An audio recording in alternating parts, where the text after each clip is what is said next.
ఆషాఢమాసంలో వచ్చే తొలి ఏకాదశి నాడు విష్ణుమూర్తి పాలకడల మీద నిద్రకు ఉపక్రమిస్తాడట. అందుకని ఈ రోజుని శయన ఏకాదశి అని కూడా పిలుస్తారు.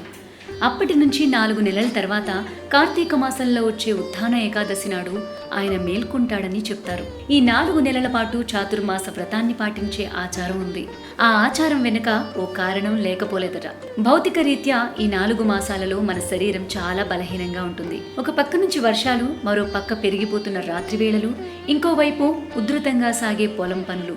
దాంతో మానసికంగా, శారీరకంగా మనం నీరసించిపోతాం. పైగా రాత్రి వేళలు పెరగడం అంటే చంద్రుని ప్రభావం మన మీద అధికంగా ఉండటమే. జాతక రీత్యా చంద్రుడు మనఃకారకుడు కదా.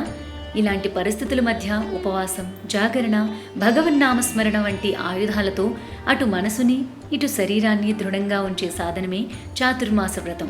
చాతుర్మాస వ్రత కాలంలో వచ్చే ఏకాదశి రోజులలో ఉపవాసం ఉండడమే కాకుండా ఒక్కో మాసంలో ఒక్కో రకమైన ఆహారాన్ని విసర్జించాలని చెప్తుంటారు పెద్దలు. శ్రావణ మాసంలో కొన్ని రకాలైన కూరలు, భాద్రపదంలో పెరుగు, ఆశ్వయుజంలో పాలు, కార్తీకంలో పెసలు, మినుములు వంటి పదార్థాలను తినొద్దని సూచిస్తారు. ఆయా నెలలలో మన శరీరంలో ఏర్పడే పిత్త, వాత, కఫ సంబంధమైన దోషాలను పరిహరించేందుకు ఈ నియమాలను ఏర్పరిచి ఉంటారు.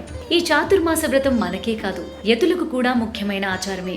ఈ 4 మాసాల పాటు వారు ఎటువంటి ప్రయాణాలు సాగించకుండా ఒక చోట స్థిరంగా ఉండి భక్తులకు బోధ చేస్తూ ఉంటారు. దీని వెనుక ఒక భౌతిక కారణం లేకపోలేదు. యతులు సాధారణంగా పర్వతాలు, అడవులలోనే కదా సంచరించేది.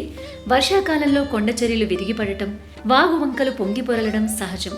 ఈ కాలంలో ప్రయాణం ప్రాణాంతకం కాబట్టి ఒక చోట స్థిరంగా ఉండి తపస్సుని ఆచరించుకోవడం కోసం వారికి చాతుర్మాస వ్రతాన్ని సూచించి ఉంటారు. పైగా ఈ సమయంలో తమ ఊరి గుండా వెళ్లే యతులను కలిసి వారిని సేవించి ఆతిథ్యాన్ని అందించి వారి నుంచి 4 మంచి మాటలు వినే భాగ్యము సామాన్యులకు కలుగుతుంది.